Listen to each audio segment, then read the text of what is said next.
Hello and welcome again, everybody, to our Wizard Hangout here at the Phil Rice YouTube channel. Thank you so much for joining us. And I just want to say that, there's lots of ways to explore the works and wares, courses, and offerings of the various guests that we've had on today. And so please make sure you check out that the YouTube subscription for more details. Spread the love, like, share, and subscribe to the channel, please. This just helps everything and everybody, so I appreciate it. All you have to do is just click that button and then that button and then that button. Pick any of those three. They're all very helpful. Thank you.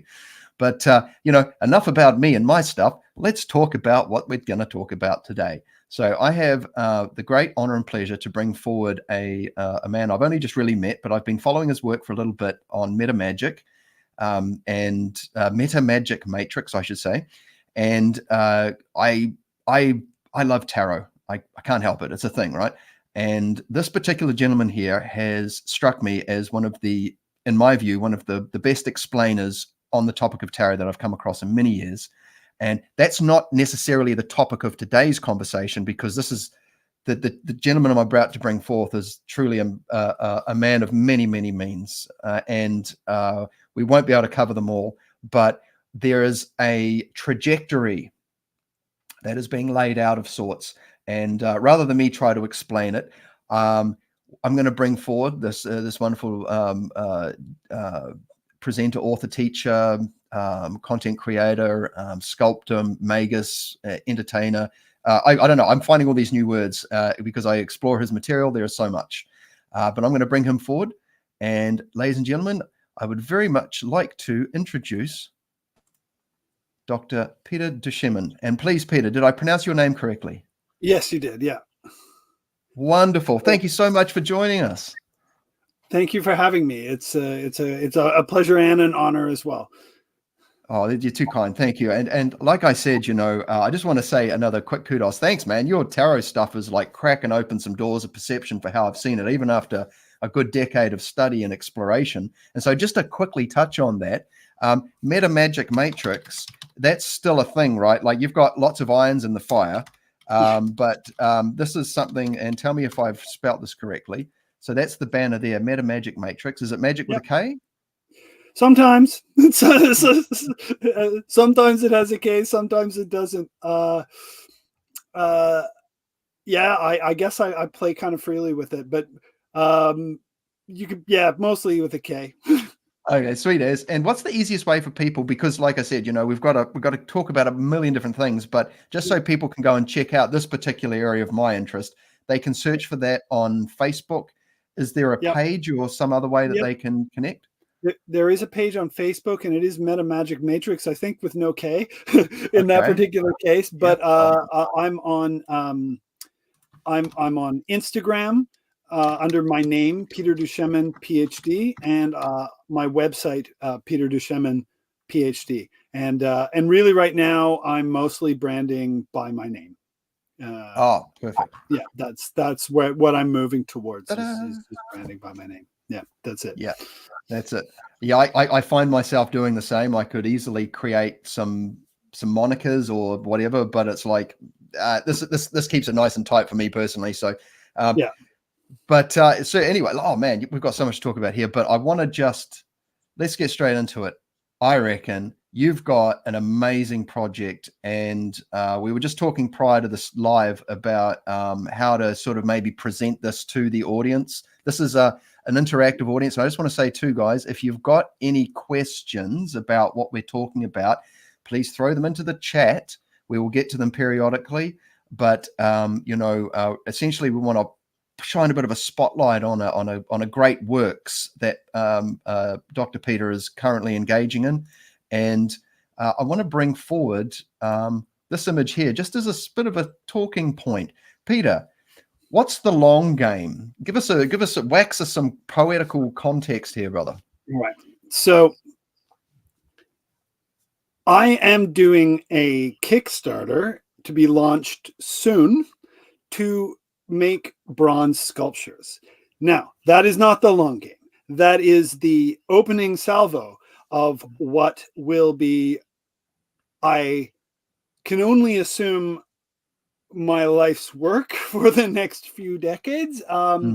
So this is the long game. In 2003, which was my pivotal year in terms of, I will say, methodological illumination, to coin a phrase that was once attributed to the great Raman Lul. And it was a moment in which I realized the approach that I would be taking, and it was calendar making. In 2003, I developed a calendar to track the orbit of Mercury, which has an 88-day orbital period. This is heliocentric. This is using astronomical data from the Jet Propulsion Laboratory's website, and it is a extension of astrology into the heliocentric domain.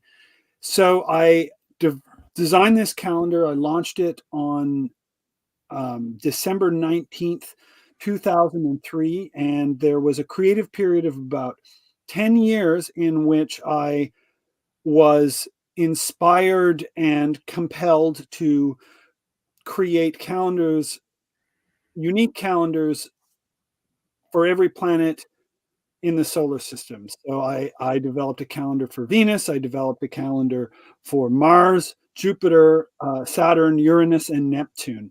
I also developed a calendar for the moon and the sun. And this became what I call the Ibis-system orrery. It is an orrery, which is essentially a model of the solar system, but each orbit is a calendrical round, an enchantment of time, if you will. This is a methodology, a magical system, if you want to call that, for chronoforming time, for transforming how we perceive time. And it, despite having taken about 10 years to get the initial designs ready, it's such a long game that it will certainly go beyond my lifetime. And what the synchronicities and the cosmic flow has made it clear to me is that I need to articulate this idea, these ideas, these systems in a medium that will last as long as the calendars need to. And calendars are long game apparati, and bronze is the long game material. So I found a sculpture by the side of the road about a year and a half, well, 2 years ago in Hong Kong. I found the sculptor, and they became a friend and mentor, invited me up to China, where I did an apprenticeship in bronze, after which I moved to Canada, became a foundry worker in an art foundry, and now I'm in a position to sculpt these calendars and create them in bronze. And there are 10 of them, one of which I've already made, which I made in China. And this Kickstarter, which is really accessible to those who want to get some really high quality magical items that will last a long time and will resonate strongly on their altars. For example, Enochian tablets and the Sator Square. But the real purpose of this Kickstarter is to get the first of these sculptures done, which is the Thoth statue. That Thoth statue is a sculpture of the god of magic, the scribe god, but it is also a parapegma. And a parapegma is a device for counting time. Parapegmas were the earliest calendars. They were stones with pegs in them, and the calendar, the day keeper, would move a peg every day through the holes. And using a combination of cycles, I've devised several ways to keep track, using these sculptures, of all the orbits of the major planets in the solar system. So the end game is this. The long game is I have 10 of these to make, and bronze is an expensive material. This is a time-consuming process, and I am completely committed to seeing whether this is something I can bring into the world. So this would be the first of the Ibis system calendars to be manifested if this particular Kickstarter succeeds. Wonderful. My gosh. You covered a lot of ground there, and I just want to say calendars. So when I started back in the day and I was doing a lot of dream work, I was following, and I still do follow, moon cycles. And when I found out that recording and deepening my relationship to the moon and its various sort of movements, shapes, forms, noticing patterns in my own behaviors and in the external world, there was a kind of an equalization or a thing that took place here. And suddenly, I didn't felt so much driven by the moon as I suddenly became able to tap into it and use it rather than be driven by it. I became a master of its influences rather than being driven by it. And, we talked about this just prior as well. In my time as a school teacher, very much locked into 4 school terms a year. You revolve your life around that, and you become very much locked into that. And you brought up a wonderful term, just to talk about this some more, because a lot of these practices, magic practices, is a lot about liberation from external influences so that we can discover who we really are. And you brought up this wonderful terms, calendar and also tool hypnosis. Could you just wander into that briefly? Okay. Well, our thinking patterns are usually imprinted by the objects and methods that are available to us in our environment. And most of the time we're unaware of the influence of these methods and tools. And probably the most ubiquitous example is the phonetic alphabet. So as we know, the phonetic alphabet was developed by the Phoenicians, then adopted by the Hebrews, and then the Greeks developed it further. And you can look into people like Walter Ong or David Abram. They write about this, and also Marshall McLuhan, who famously coined the phrase, "the medium is the message." So in a sense, what I mean by calendar and tool hypnosis is the way that the medium ends up becoming the message in any given state of affairs. What we normally don't realize is that the shape of our aquarium, so to speak, is directly influenced by how the time is framed. The calendar is not neutral. The calendar does not measure time. The calendar sculpts time, it frames time, it develops a story that when we use to progress ourselves narratively through time, and every civilization on the planet has its own calendar. And it's to a sense that I'm almost tempted to say that a civilization can be defined as a people with a calendar, with a timeline. And so you want to look at the disputes between the different big religions, Islam, Judaism, Christianity, and the dispute often comes about, or we won't even say disputes, but the differential has a lot to do with the fact that these are just people living in different timelines. And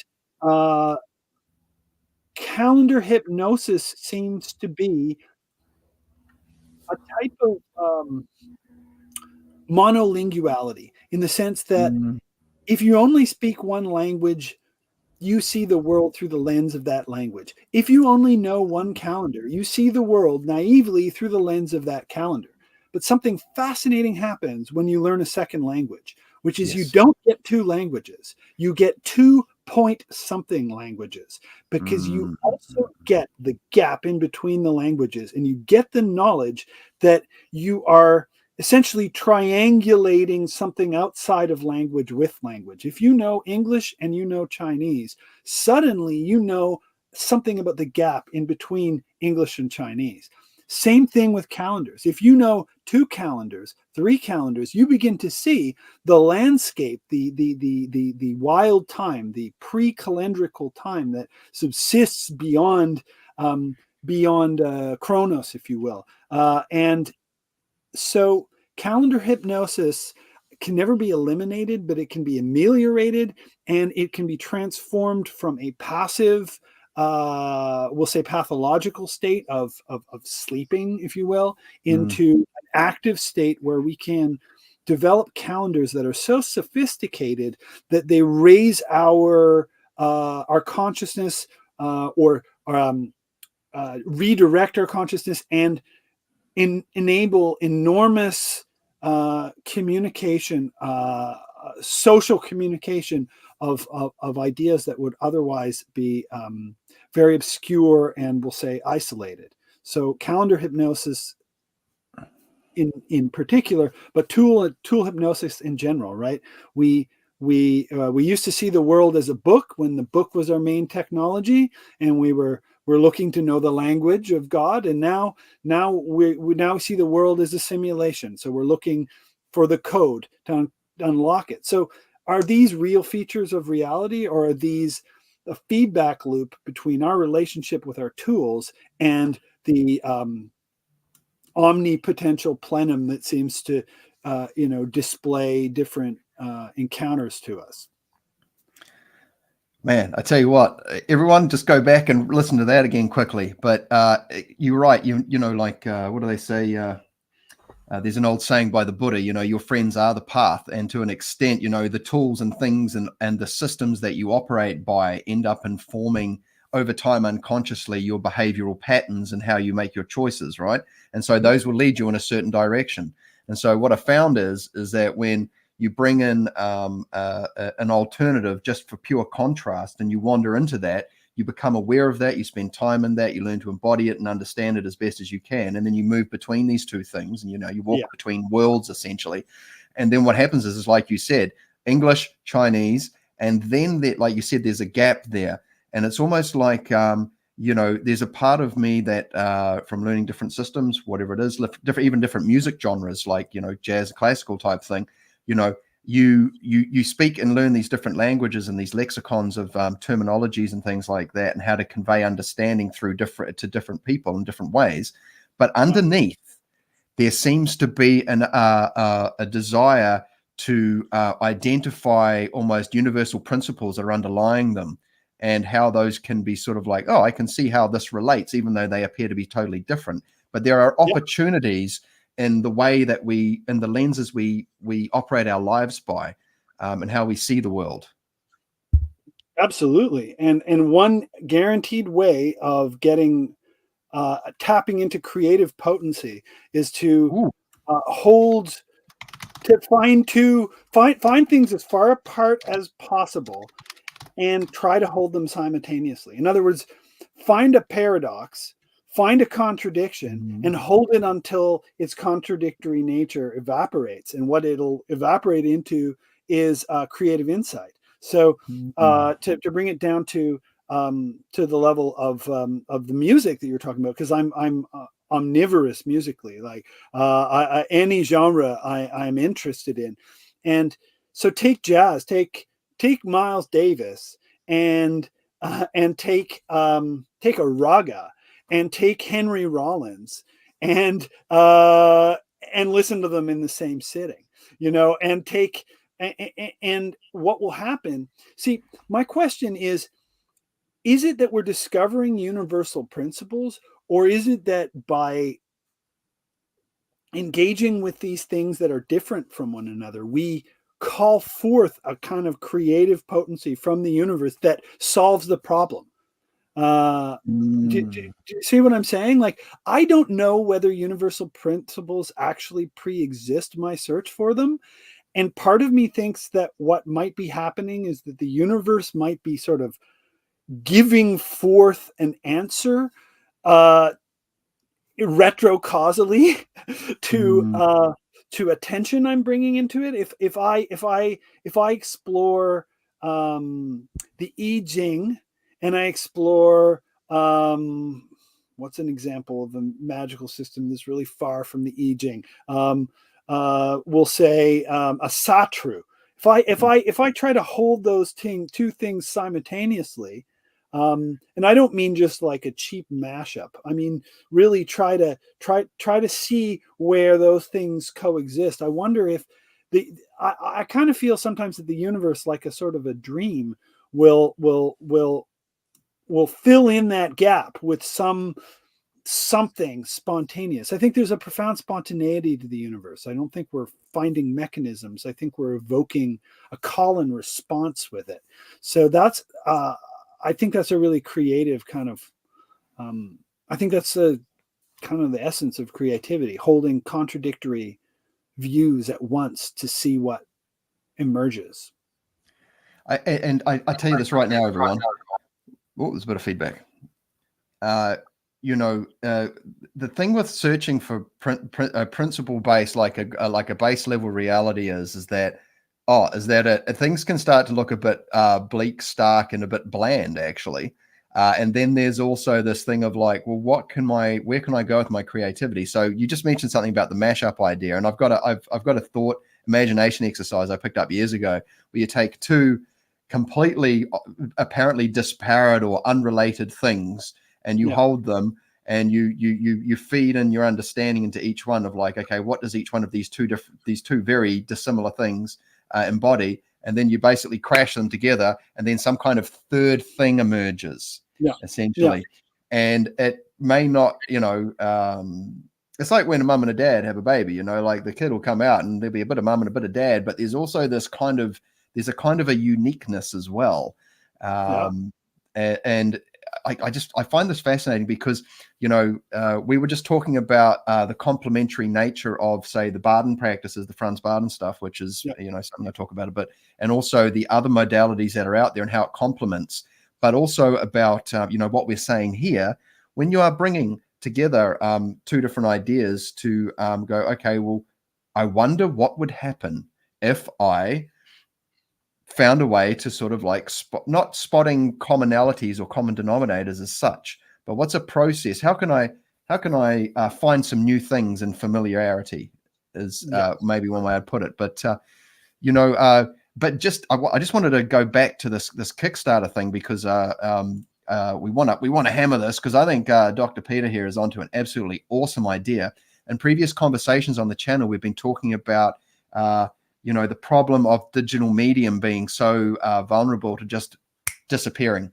And the ancients built giant monuments and encoded wisdom and great teachings into their edifices, monoliths, megaliths, and architecture, so that the wisdom wouldn't be forgotten for the eyes that mattered, for the people who are in charge of continuity, because there are guardians of these types of things. And I sort of see loosely what we're up to here is like going, what are some opportunities we see in the modern world where we see some mediums are a bit flimsy, but they may be popular, but long term, creating these hard, heavy, durable, robust, long sustainable items that are interactive as well. And so they're beautiful, there's an element of interest and curiosity, and it has a functionality to it and a long lifespan. And you even mentioned about using them for kung fu tools as well. I really enjoyed that. Well, I practice Hong Kong, and so another one of my what do you say? Another part of the Kickstarter project is I'll be producing some kung fu weapons, a lukokdo, which are the deer horn knives, which are particularly famous in Baguazhang, but also some daggers that I've done. And so that's just because I know that there's people who want cool kung fu tools, and I'm one of them. So in a way, I'm doing this Kickstarter because I want these things, and I know that I need to make them for I need to make a big bunch of them, because you can't just make one piece in bronze. You got to kind of make a batch of it to make it worth your while. But I know there's other people who want these things, so I want them, and other people want them. So that's the perfect storm. So let's make this stuff happen. Great. How are you deciding on? What I'll do is I'll flip to the other page and we'll run through some of the designs and things. So here's the Thoth statue that you're working on, which obviously encodes a fair number of symbolism. But here are these some of the kung fu tools you were talking about here? Yeah. So that on the right is one of a set of lukokdo deer horn knives, and so that's I have a form that I use these in, but also they're very famously associated with the martial art Baguazhang, which, if you're familiar with it, is intimately connected to the I Ching. So it's a circle walking practice, and it has been and it's a very much an esoteric discipline. It has been fully mapped onto the I Ching, and done in 8 directions and all sorts of stuff like that. Baguazhang means 8 trigram palm. Yes. So they're very famous for using this particular weapon. And the one on the right is my take on a dagger that we would call Bei Sao. And in both cases you have 2, right? So that you have 2 Bei Sao. We have a form for it in Hongar, Hong Kun, and also the Lokokdo. Oh, wonderful. Okay, let's move along here. Okay, so here's another image with some other goodies. And I noticed some of these things have these little holes placed around. Can you tell us a bit more about that? Those holes are the pegs. Those are the holes. There'll be a little bronze peg, which will also be ornamental, and there'll probably be 2 or 3 of them, and there will be a manual as well that will come with this. This particular piece will be an expensive work, so it's entirely likely that the Kickstarter will conclude. The price of this piece is more than my goal for the Kickstarter. And the reason for this is that that my intention with the Kickstarter is to build one of these, and it is a calendar. It is also available for those discerning audiences who wish to have something and have the ways and means to do so, to have have the full statue. I'll certainly make one for anyone who wants it.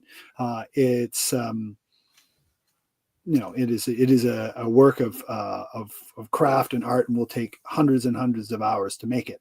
But it's a calendar, and there will be a manual with it. So if you want it, I will personally teach you exactly how to use it. Oh wow, that's very cool. It tracks the orbit of Mercury.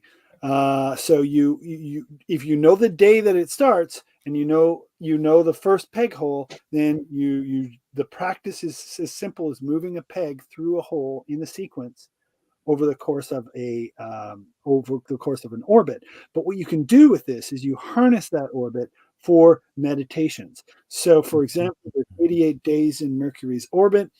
And what that means is you can do a complete progression through the 22 major arcana, 4 days in each. So you can do a path working that is yoked to the orbit of Mercury, where you start at the world or the fool, if you like. You meditate for 4 days. Maybe day 1 is Yod, day 2 is He, day 3 is Vav, day 4 is He.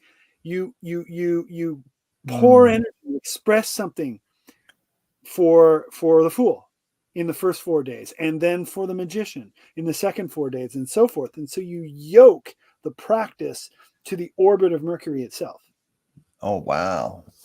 This reminds me of a practice I found a while back called a tantric Veda lunar resonance meditation. In a short form, you basically follow the planets around, and they hit these nodal points, and each one is a path working card from the tarot. But okay, yeah. But what I'm seeing here is that, so everyone who practices, right, who has a daily practice, right, this is a daily activity to help reinforce a process of discovery and adoption to a cycle that you are doing. So it's literally like when you however you choose to approach it, and obviously you'll have a method in your book and your teaching of how to approach it, but essentially it gives you, every morning you wake up and you walk past, it's like, oh yes, it is time to attend to this part of my daily practice, which is to move the peg.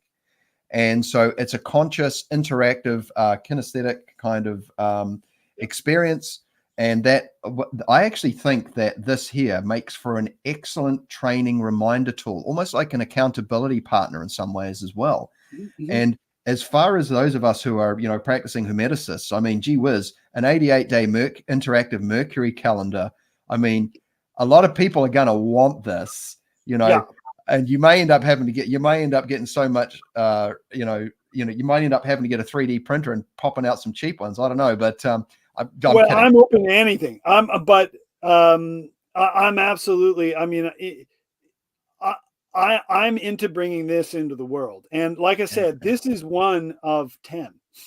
And so this becomes part of a larger system where the cycles are used to generate praxis, which then generate insights, which are like a type of power, and they flow together into an orrery. Like I said, the solar system itself governs it. So it's very much a hermetic idea. It's the as above, so below. It is a calendar is a piece of music. It's a rhythm. It's a song. It scripts raw time into a kind of a movement. And the truth is that we have only just begun to tap the very beginning of the potential of this idea, because we can use any oscillation in the universe as a potential rhythm for these time songs. And so a practice like the pathworking I described, or a variation of it, say 88 days, there's 88 constellations. You write a haiku every day to one of the 88 constellations. That's another thing you can do. That's great. Or write a piece of music. You can use it as a creative generator. So an accountability partner, a rhythm, a dance, a ritual, and whatever you do yoked to Mercury is likely to have an output that is resonant to that planet. So like I find that the practices related to Mercury have a mercurial quality. They embody intelligence, sophistication, communication, swiftness, all those kinds of concept. Using the Venus calendar has different kind of outcome, right? It's more flowing, artistic, creative, organic. Mars calendar is very focusing and intensifying, and so forth. So they're each like that. Oh, wonderful. And we just had a question come in just about that. Somebody has asked, this statue we're looking at, or this piece we're looking right here, is a Mercury statue, I'm presuming, because it's Thoth. Yep. But somebody's asking, Spectra's asking, is it for Mercury only? Well, I do believe Peter just mentioned that he is creating calendars for all the planets, or has done already. I have, yeah. Let me show you some of the prototypes I developed. So one of the very first Mercury parapegmas I developed is this. This is carved out of wood. I found a log, I carved it, I drilled holes in it, so I can move a peg through these holes and keep track of Mercury. However, I have several others in a prototype form. These are wooden. This all sort of came about before I knew that I was going to be doing it in bronze. This is probably is the most got it right side up. No, there it is. This would be the most this is actually a little bit overcomplicated. I may one day produce one for all the planets, but this one you would have to have about 10 to 12 different pegs moving at different cycles. You'd have to really intimately know all the calendars, but you could use this board to track the orbit of every planet in the solar system. Just by moving pegs, if you knew what you were doing. So this is the sort of the master design for that. Here is the first bronze piece that I did, and I actually carved this originally out of wood and then cast it up in China. And this is, I say the Ibis system orrery has 9 calendars, but I also designed a 10th. So in 2019, I was at the Trans-States Conference in Northampton, and I met a fellow named Scott Jeffrey. And he actually commissioned me to design a calendar. So we worked together. We agreed that it was sort of a shared endeavor. But I produced a calendar called the Fairy Dog calendar, which is a solar, so an Earth-based calendar. It starts on August 20th, which is the day that Sirius can be seen rising. So the helical rising of Sirius from the top of Monroe Schiehallion, which is a mountain in Perth Kinross in Scotland, which is Schiehallion. So the Schie are, of course, the good people, right? We don't usually say the word fae here in Newfoundland because it's part of our traditions, but it's the fairy mountain. It's supposed to be the house of Queen Mab. So in any event, Oh, wow. this is a calendar called the Fairy Dog because the dog is Sirius, and and of course, Schiehallion is that particular mountain. And there's all sorts of things going on here. This actually tracks a 50-year cycle, which is the orbit of Sirius A around Sirius B, because it's a binary star system. So it uses that. It uses it was designed at the the year we launched it happened to correspond to a solar cycle minimum, which means wow. that the solar sunspot cycle is 22 years in length. So it's 11 rising and 11 diminishing. So we use this. So we actually use this calendar to count out tarot, do a massive path working based on the solar sunspot cycle. Wow. This is the first one I did. It's in bronze. It is the +1 to my system. So this one is not the Ibis system orrery. It is really the child. I designed this to give you an idea. I did the Ibis system orrery. I developed it between 2003 and 2012, and I launched the last of the calendars on December 22nd, 2012. To give you, some of you might remember that date. Yep. And that was when I sort of finished that. But there was an 8-year gap between those calendars and this one. This one has some design features that are the beneficiary of 8 years of experience. So there's 9 Ibis system calendars, and then there's the Fairy Dog, which I am technically not the main keeper of the Fairy Dog. It's Scott Jeffrey, but I designed it. Wow. Yeah. Far out. So what I want to say is that as a teacher myself of music and various other things, and now getting into meditative practices, esoteric development, what I've found is that the further I immerse more aspects of my life into these practices and ornament my life and augment my life through ways of my relationship to time and space, as an example, and there's just so much value that can be harvested as far as encouragement for the path goes. I mean, the more that you sort of it's like this, and I use a lot of musical references because that's a big part of my background. It's like one reason I would tell my guitar students to go learn the drums is because it gives their arms and legs a workout at the same time. It's like the difference between driving an automatic and a manual car. But the more parts of your body are involved in the musical generation process, even at a basic rhythmic level, it opens other doors that the guitar won't. And they're complementary, but they're not identical. And so I just want to say that now you've brought out tools and interactive sculptures. Beautiful. I think beauty is another thing. When we make wisdom and knowledge and teachings, we add that element of beauty and aesthetic appeal to them. They take on a whole new kind of, because when things are appealing, and there's more interest, there's more focus, and there's more sort of creative potential in that as well. But I want to say, you've got entry levels of complexity based on, if somebody's just starting out, you probably wouldn't go for that really complicated board that you brought out first. You would start here. So if somebody's like going, well, I really like what this man is up to, I want to support him, but it looks a bit too complicated. And I just want to come back to some of these other images here. Now, you've got, let's see. Let's go for the palindromic tarot rota here. I mean, that's what I was going to suggest. Yeah. So if you could just talk a little bit about entry points for people. Yeah, I mean, there's nobody has to follow me all the way down the rabbit hole, and I recognize this, and I'm producing things.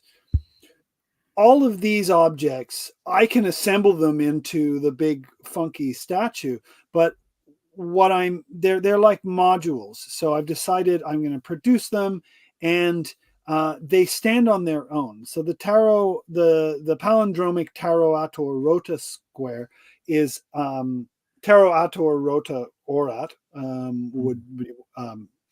would be how I would say it, which doesn't really have a translation, but I think of it as the operator of the tarot. The operation of the tarot spins the wheel of prayer. That's how I sort of translate that phrase. But you can see that it's engraved within the circle. So it is essentially an anchor for a magic circle. So this is an excellent thing to put in the center of your altar. And it doesn't necessarily mean you have to follow my work with calendars. It stands on its own as a powerful consolidator of the magical field. It's a protective talisman. It is on the other side. This is just one side of the talisman. The other side has the famous palindrome Satura repo tenet opera rotas. So no, not that one. That's the one. So Satura repo tenet opera rotas has the it's known as the Sator square or the tenet square, and tenet forms a cross. So tenet means it holds, to hold. It holds. So what this is a brace. It's like a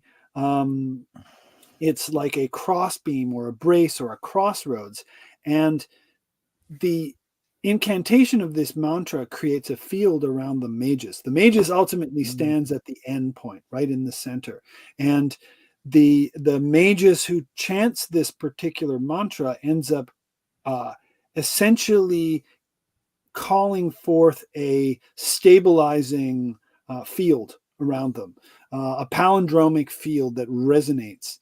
And so on one side of this talisman, we have the Sator repo tenet opera rotas square, which you can meditate on and charge by chanting that mantra. And on the other side is the tarot palindrome. And you'll notice that actually they share the same letters. The tarot palindrome is a 4-letter square. And to become the tenet square, you just have to add a few letters. So there's no, so this is in a way, the tarot square is a subset of the Sator square. And so what this implies is another field within the field. And because it's within a magic circle, and you have the pentagrams keyed to the elements, you can align it to the directions, right? So you can align the element of air to the east, and then fire would be to the south. This is using the sort of the standard associations, water to the west and earth to the north, and then this becomes a compass. You put that down in your altar, aligned to the directions, and it anchors energy as you do your work. So for all my fellow Barden practices out there, these types of devices and tools become very valuable as exploration devices. And, if you are, whatever practice you're doing, there are these sorts of, I find there's a personal desire to go and just explore bringing in a thing. I keep a pretty clear workspace, and I'll bring in one thing. My altar is not cluttered. It's very sparse, but there are some things, and I'll take things off and pull things on. And, having something that's essentially almost like a double-sided coin almost to explore things that are related, and yet they stand out on their own. This is quite curious for me because, you can just sit there and notice how things change in your mental space. And you've, like you said, you've put the cardinal points there, and the elemental associations, and this is really fun stuff. I mean, as far as accessorizing being a practice or a magus goes, I mean, this is kind of where it's at, because there's a lot of things for sale, but then there's art that has intelligent design and functionality infused in it with an aesthetic portion, and then there's this, I won't say mishmash, because it's not, because these things are put together with intelligent intent. They're not just like a syncretic, let's just tack a couple of things together here. I mean, that may be part of the development, the R&D process, but essentially, there's a method. No, it's not motley at all. You can really mess it up if you don't know what you're doing, but it's a type of alchemy for sure bringing these disparate systems, because you have to feel the energy that they radiate. And if you feel the energy they radiate, you put it in resonance with another energy, like their valences. You can connect them almost molecularly. You can string these fields together in a molecule. But if you can't hear the voice of a system or of a tool, then you're liable to just see it in this surface way, in this syncretic way, and make a mismatch, which is not what we're doing. Yeah. So a friend many years ago, when I used to enjoy the odd, he said to me, I was getting into some red wine tasting, and he said, try the singles before you go for the blends, so that you become aware of the voice, as you said beautifully, of the ingredients, and then you become familiar with them individually, and then you bring them together and then see what this other thing is that comes out. But you're right, it's if you can't perceive and identify the unique energetic signature of the thing, then that is an important thing to focus on, because otherwise they make nice pieces, but they lose a level of interaction, which is part of the whole reason why you're doing what you're doing.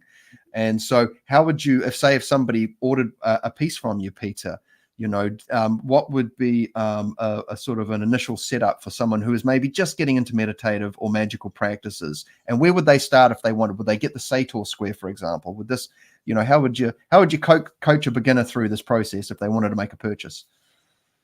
I would suggest that they hold the object, and that they practiced saying the words, and they just spend time with it and listen to its voice in a way I'd want to clutter it with my ideas as least as possible. I try not to tell them what to do with it.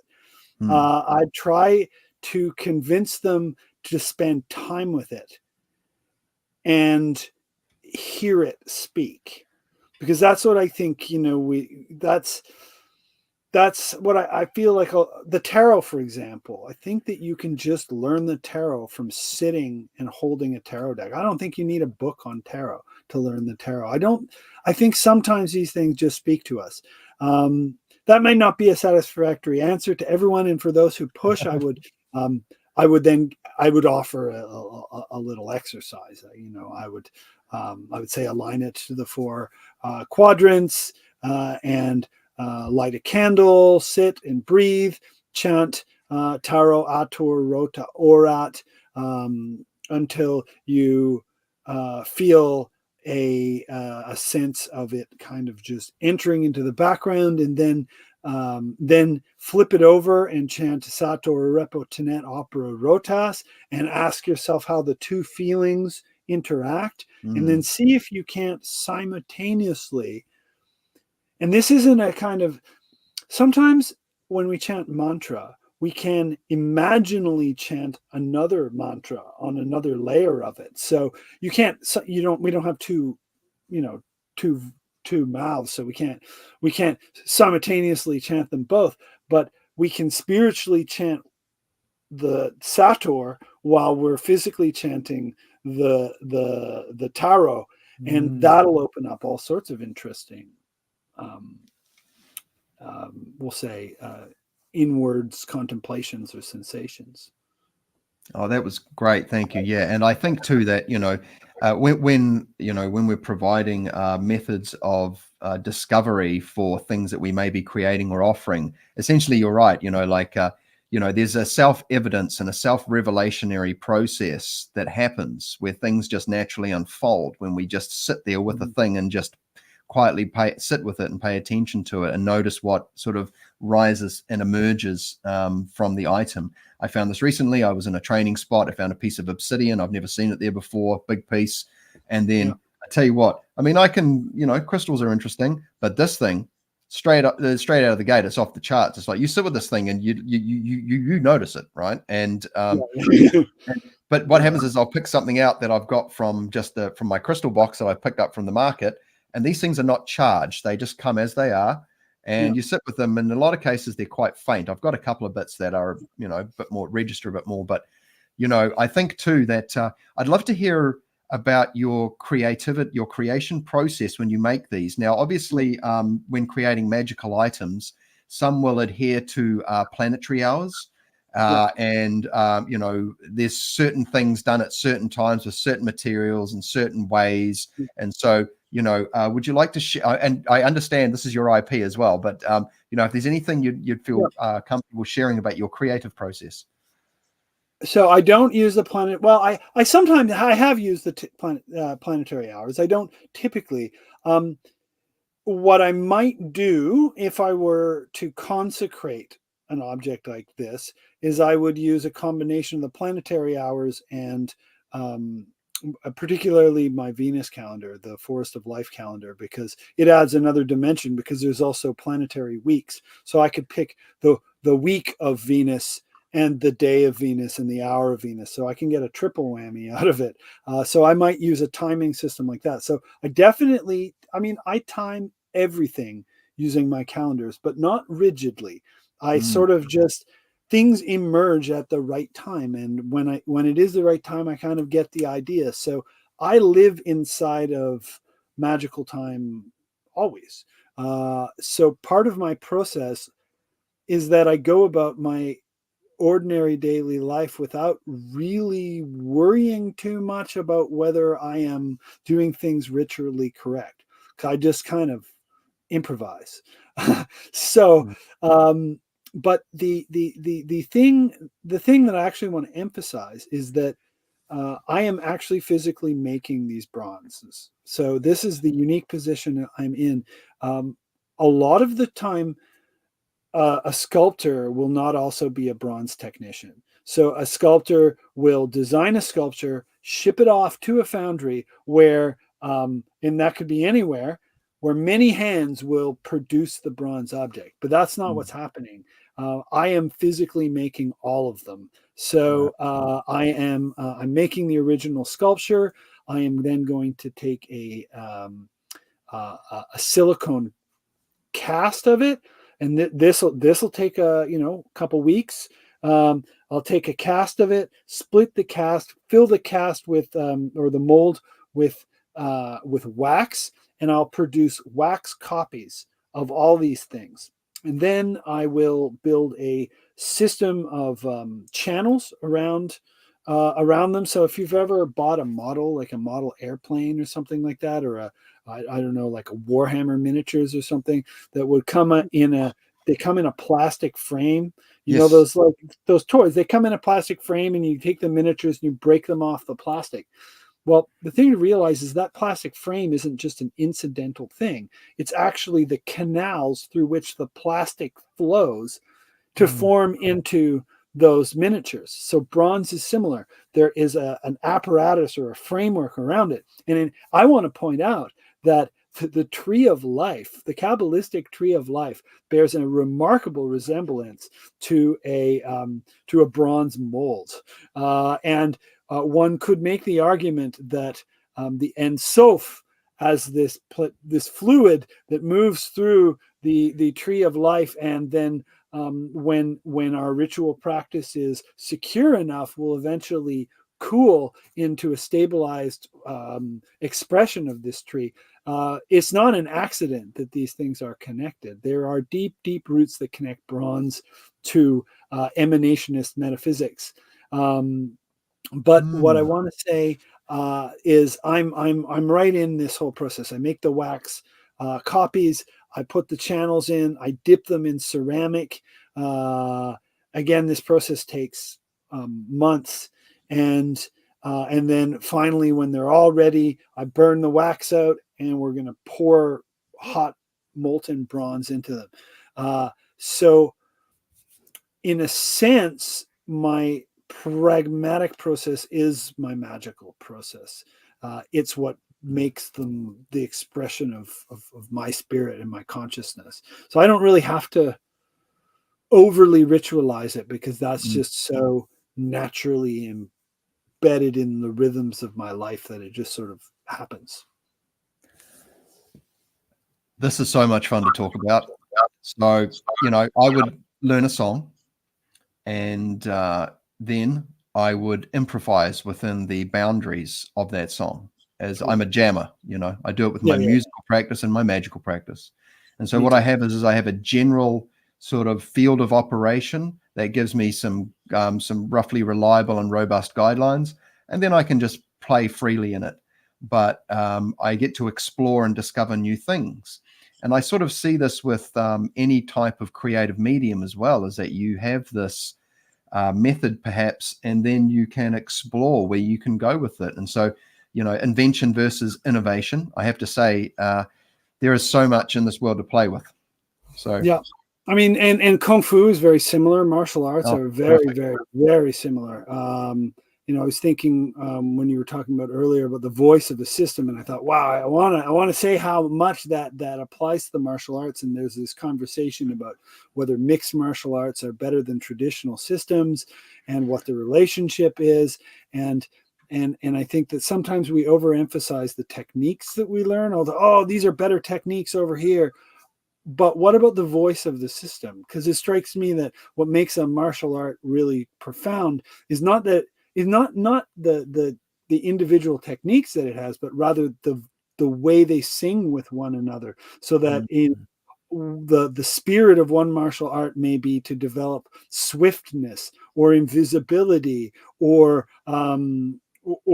power and each one is designed or architectured so that every movement within that system is supportive of every other movement. So it's not about what are the techniques, but more about how the techniques support each other. And I think magical systems are like that too. If you just mix match everything, you're going to get dissonance. Similarly, if I'm not a musician, even though I love music. So if you were to give me a whole bunch of musical instruments and I would just make a racket. But certainly that if you learn the spirit of the drum and you learn the spirit of the guitar and you learn the spirit of the flute, you can bring, like I'm thinking Ian Anderson, right? You can bring together these unique combinations. You can make anything sing together if you sympathize with this spirit and you spend enough time really genuinely tuning yourself to it. So then you can improvise. Cooking is the same thing. Oh yeah. Oh, that's another great analogy. Essentially there's a shared goal, essentially, of like creating a pleasantly sounding tune. And you have these various voices in the orchestra and the band that have their own unique way they're all playing the same note, but they have their own way of expressing it and then making it into a song and then finding a place. They're all seeking to work with each other. And I think, that's, this is where, using the term dissonance is very helpful. So a syncretic approach, just wildly throwing things together, you can certainly have some experiences there. But, like you said, you are the person creating these items from scratch. And so, they are very much an expression of yourself, of a single person inputting. And so they are lovingly sort of master crafted from the ground up. And I think this is where, not being too modest with the price point, but trying to be realistic about it and doing all that and getting comfortable and understanding that, because I think too, in this line of work, we can be a bit conservative and timid with how we express ourselves and our servicing. I'm seeing people starting to put increased price points as they become confident. But as you said, if you're going to spend 100 hours on something, you're giving your time into something, that thing's going to get a lot of love, a lot of infusion of your own effort, spirits, and magic. And so, I think a Kickstarter. Now, so why did you choose a Kickstarter approach, Peter? Tell me. Because I wanted to raise initial funds to pay for the cost of materials to build my my initial inventory, and then I want to leverage that inventory to make more bronze, but I don't have the initial inventory. And I chose Kickstarter because I'm familiar with it.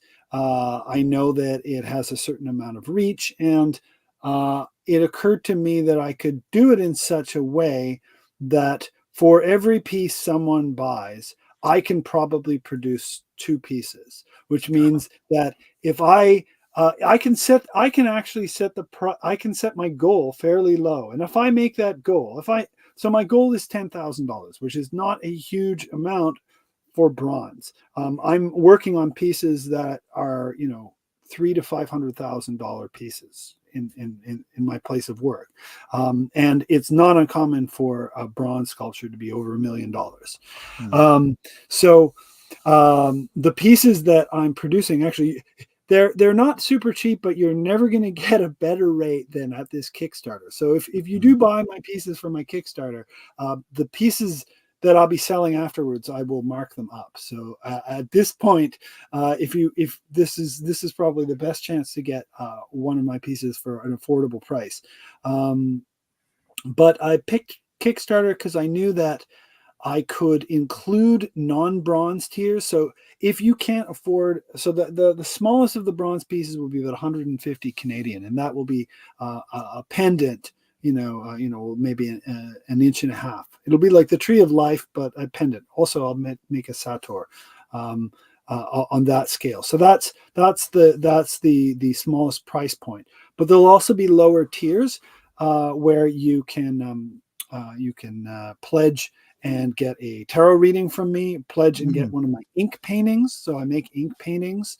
And so there's a bunch of things that you can, there'll be a bunch of other services that won't necessarily be bronze, but they'll be in supportive of this fundraising endeavor to pay for my first inventory. So this is great. So you're essentially wanting to set yourself up for another stage of development, so to speak. So the Kickstarter will enable you to basically build out your I won't say your assembly line, but your ability to create these things. And so you'll essentially have more time and resources to play with for the betterment. So this thing is gonna flower with the assistance of the community. And so and I think too that this is a very unique thing that we're seeing right here. I'm not seeing too many other people talking or doing this. And so these are times that we're in where we're exploring new ways of doing things, and we're reflecting back on what's been done. And one of those things, as we mentioned, is that digital mediums are quite flimsy at the end of the day. You can, they just someone accidentally or on purpose deleted MTV from the world. They decided to go and just delete it. We've heard about NASA deleting huge amounts of records for whatever, but these things are effectively, they're just gone now. Yeah. What was there is gone. This is a little bit harder to make go away. It's got some legs and some robustness, and essentially multi-generational kind of over time. If you have a piece like one of these in your family and you pass them through, this will gather a kind of a potency and influence for lineage and these types of things too. Now, absolutely. I just want to say I've got the I believe this is the maze from the labyrinth from the Chartres Cathedral. It is, yeah. So I've got a great fun little exercise where you can basically draw your own little labyrinths, like using a cross and a pencil, piece of paper, and that's a really good fun mindfulness exercise. And there's a place down in Topo that does a big wide one. But could you talk a little bit about the why you chose the labyrinth?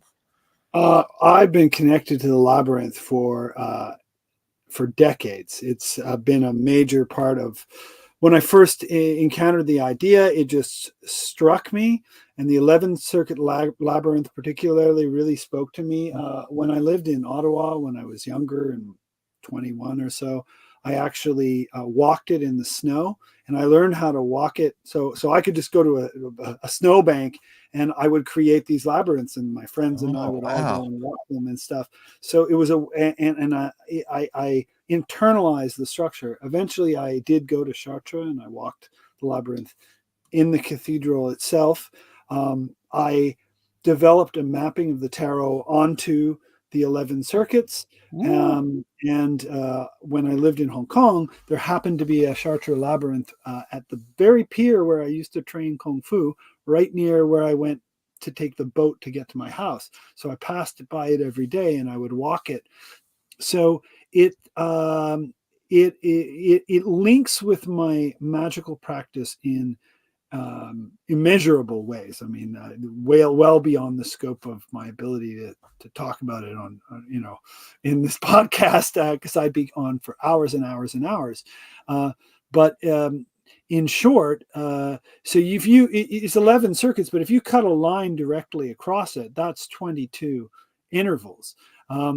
What's more, and I'll point this out about this particular structure, I mean, that's obviously the tarot, but this particular structure, it's actually only one side. I have the labyrinth is also on the other side as well. And so where the start point of, I don't quite know how to describe this in words. So this is an object that if you meditate it, okay, basically the Chartres labyrinth is actually a torus. It's a donut. We only ever see one side of it, but when you walk into the heart of the labyrinth, you come out, you're actually moving through a kind of aperture, and you come out the other side. Even though you may not notice it, you're in a way passing through into an adjacent universe. So every time you walk the labyrinth and you come out, you are exiting into another universe. The way that, how do I describe this? This particular object shows a single continuous path that moves through one side and then across and through the hole in the center, and then continues on the other side all the way out to the entrance, which is the exit, which is the entrance, which is the exit. So this labyrinth, if you have it as a talisman or a pentacle on your altar, it's big. This is a big piece, and it's going to be heavy. It's going to be about 13 to 15 pounds. It's going to be patinaed. I'm thinking about some different ideas for how to patina it, different colors, different patterns. We might try some experimental techniques. So each one's going to look different. It's going to feel different. It's going to be buffed in certain ways. So it's going to have areas that shine, and you can hold it. And like I said before, let it speak. Find your flow into it. And so it'll have a powerful resonance, I think, and a depth to it. That is so cool. And I love what you said about, it's almost like this labyrinth shape is almost like a slice, like a two-dimensional geometry depiction of an actual three-dimensional sort of like thing. You know, it reminds me a lot of cymatics and how sound can be made visible. And that opens up a lot of doors as well. I talk with a lot of people regularly about the opportunity that cymatics has for education and entertainment, especially sculpture building, using because basically these things are visual harmony. When you turn the knob of the tone generator to the point, it locks in, creates a nice crisp, clear pattern, and it's not always symmetrical. And that is the part that really gets me, is that you know, like when I'm looking at a flat thing and it creates a non-symmetrical but clean, crisp, clear geometry, I'm like looking at this going, how does this know which way is which? And how does it orientate itself? And then you see the cymatic depictions of dolphins and things. My gosh, we're getting off here. Magic squares, right, as well, are basically like that. And cymatics, as well as I believe they're called Chladni patterns, which are the patterns of sand when you put them on a sheet of steel and you bow it with a violin bow. You can get it to resonate. Yes. They end up looking an awful lot like the harmonies within complex magic squares. So the patterns appear in magic squares have been described by Cliff Pickover in his book Zen of Magic Squares, Circles, and Stars, which I love. It's just one of my favorite books ever. He describes it as, he calls it frozen music. Magic squares are frozen music. So I build all my magical systems on magic squares. Like that's a fundamental part of my praxis. So this idea of chematics, of resonance, Yeah, ammonium hydroxide. Yeah, or liver of sulfur is a sort of a base, and there's a whole bunch of other ones. But there's other. Speaking of patinas, just to go on a riff, one of the stories I was told is patinas were like the big secret of these foundries, because bronze and bronze work links to the mysteries. Jake Stratton Kent basically traced the mystery schools to the practices of the Idaean dactyls, who were essentially the priests of Hephaestus, and they were operative out of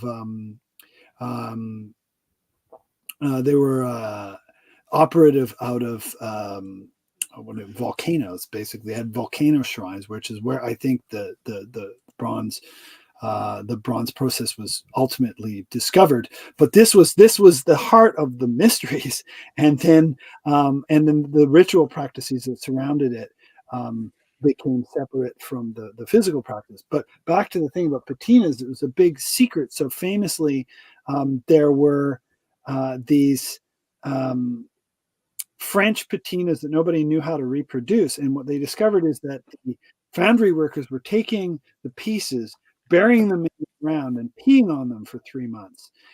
And so they tried to reproduce this, but they couldn't. They couldn't get this particular patina, even though they were doing exactly the same thing that the foundry workers were doing. And the reason it was working for the foundry workers, but not for the people trying to reproduce it, is because they were from a very specific region of France, and they were all drinking a very specific wine. And that was what was affecting the patina. So there's all sorts of things, even beyond like using specific modern chemical treatments. You can do things like expose the piece to the elements in a certain way, or to processes. So it doesn't have to be chemistry. It can be a kind of alchemy and an experimental process. So I'm looking forward to trying stuff like that out. Not necessarily that I'll pee on them, but I'll try I'll try putting them in environments that will change their appearance. That's probably what I'm most likely to do, is to try things like put them in seawater, or see what happens. So when we're talking patinas, we're almost talking basically the finish, aren't we? Or the layer over the top, or the oxidization layer, because bronze is interesting because it doesn't rust as such, but it forms this layer, which we call the patina. But if you've seen a bronze piece that has basically not been maintained, it usually goes green, and you'll see streaks in the green and so forth. But if it's been maintained, it can have a wide variety of different colors. Usually there's a substance called liver of sulfur that gets applied almost to pick up the highlights, and then there's like tons and tons and tons of different things. And to be honest, I don't want to claim to be an expert in patinas. Like I'm in a place where we have patinas available. We can. It's a bit like a glaze on ceramics, so we can do these processes, so we can design how the piece is going to look, and it's going to look antiqued. It's going to look like it's been underwater for 3,000 years, or it's going to look like it's going to look old, or it'll have a color to it, or whatever. And I'll play with that with each individual piece. But it's also a process of learning for me, and I have experts around me as well, which is a nice thing about being where I am, is there's people who know a lot more than me. So that's you always want to be in an environment where there's people who are more knowledgeable than you about the things you want to learn. Don't be the smartest person in the room. If you are, it's time to find another room. Fact. Yeah, totally. And I think too that when we're embarking on new expeditions and ventures, we have access to people who have shed a lot of skin, taken a lot of scratches and scrapes, and done a lot of time. And we can take value from that, because I think, as much as we want to do these things ourselves, we can benefit from standing on the shoulders of people who have come before us And rather than reinventing the wheel, we can essentially take the wheel and take it further. And that's it, and it takes humility. And I think that's the turning point in the life of a mage, is when they realize that. And then it is the most freeing thing to know, is that we are not the most important people in the universe. We are, in fact, blessed with an opportunity to participate in this great dance, and it is a gift. And stay open, and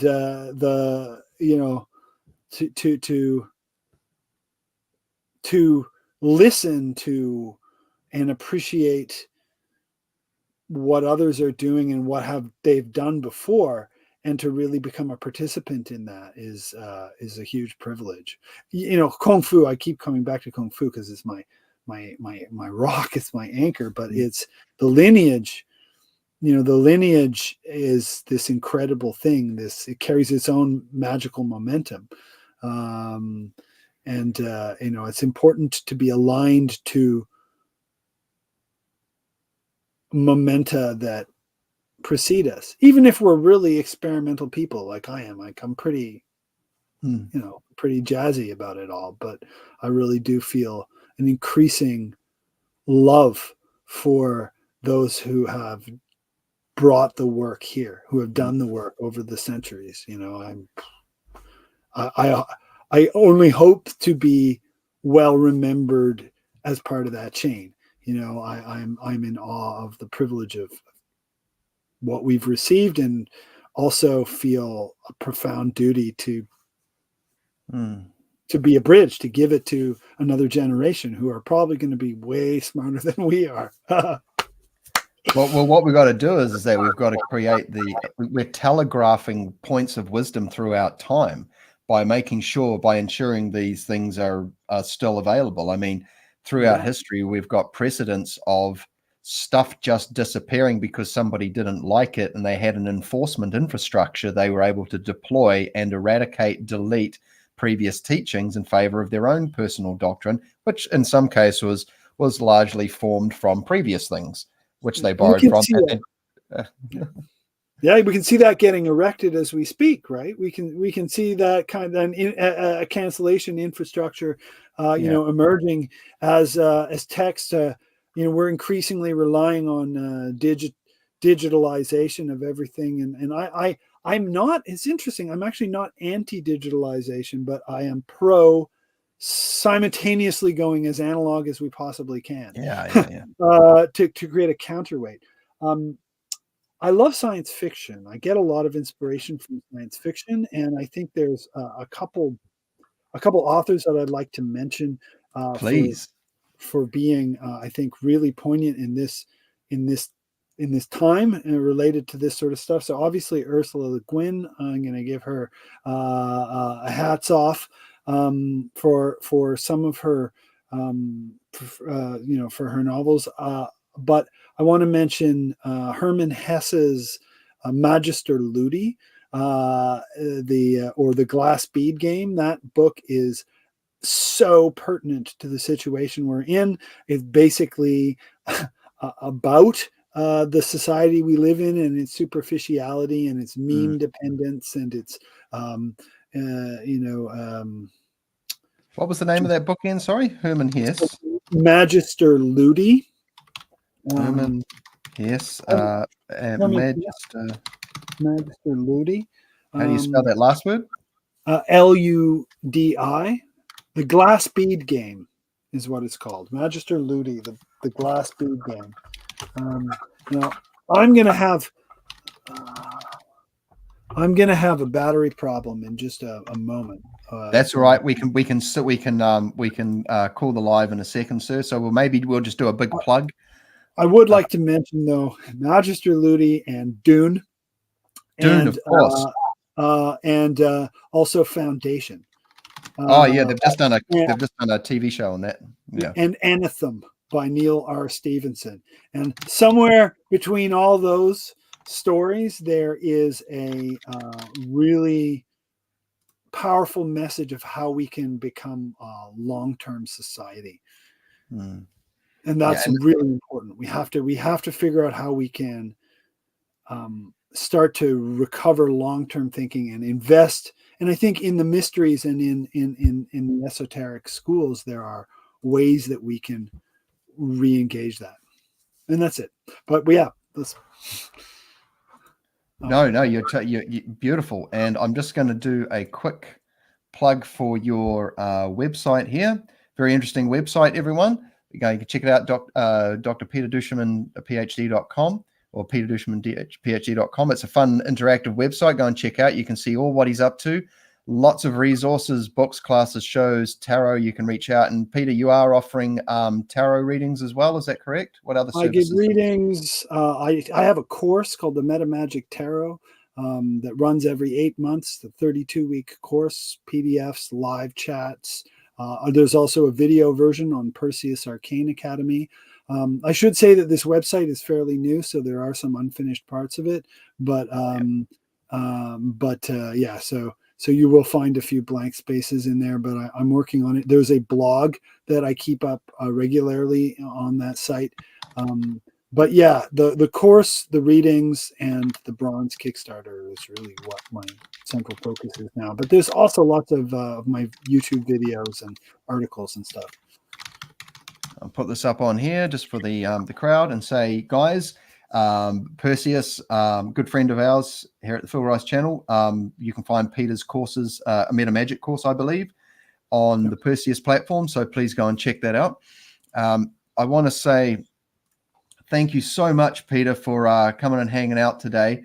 We want to get you in front of some eyes. So people, you can also check out Peter's YouTube channel. He's just dropped a half-hour video where he takes you through a presentation on what the Kickstarter is about. I'll put a link below so you can go and check that. Please go to his Kickstarter. I've got all the details, YouTube description. And the battery's going to die. So we want to pass the final words to Peter after saying thank you to the wonderful audience and crowd for coming, hanging out and being informed. Please share, like, and subscribe. Peter, final words for you, please, sir.